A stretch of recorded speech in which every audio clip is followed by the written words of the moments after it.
LIsa Benson, and we are here to bring you the accurate, measured, and intelligent information on the national security and foreign policy scene. With me right now is Jerry Gordon, Senior Editor, New English Review, and Dr. Martin Sherman, who's live from Israel.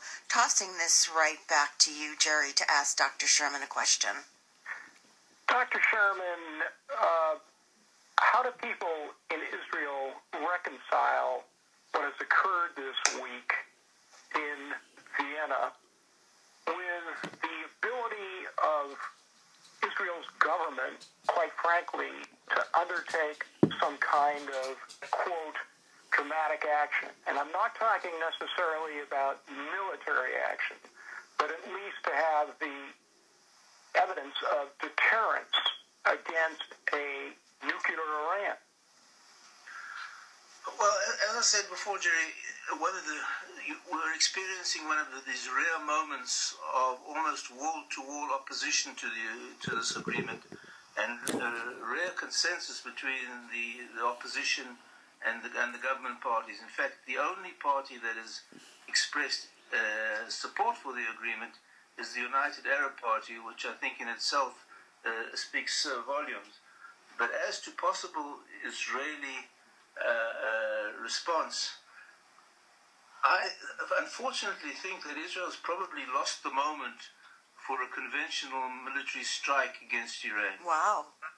I think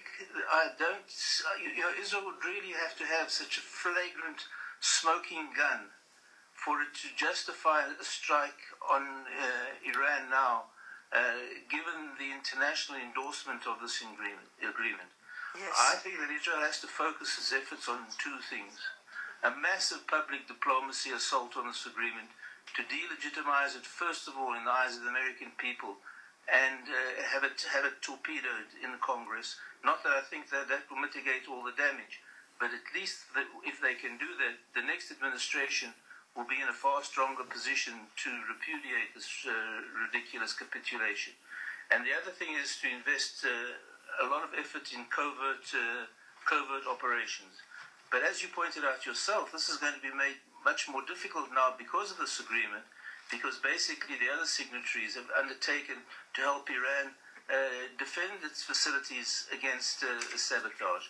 But I think at the moment those are the two major channels that Israel has to focus its efforts: a massive public diplomacy assault on world opinion, and particularly the American public and Congress, and B, huge efforts in covert action to try and stymie development.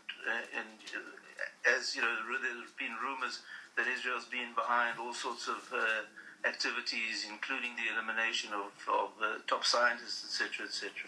So I think Israel has to concentrate its efforts on activities that have with them plausible deniability.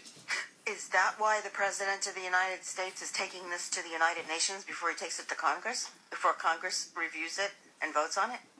Well, I'm sure he wants to set it in concrete before anything can undermine it. But again, I really hope, as you say, that once the lawmakers actually read this document, they'll realize how absurd it is. For instance, the body that's supposed to administrate this agreement is a joint committee, which has as one of its members Iran itself. Now, most of the decisions of this committee have to be decisions by consensus, which means that if Iran disagrees, it has veto power over its decisions. And there's some decisions that it needs a majority, but even then, if they can get China and Russia to abstain, it means Iran can almost stymie any agreement.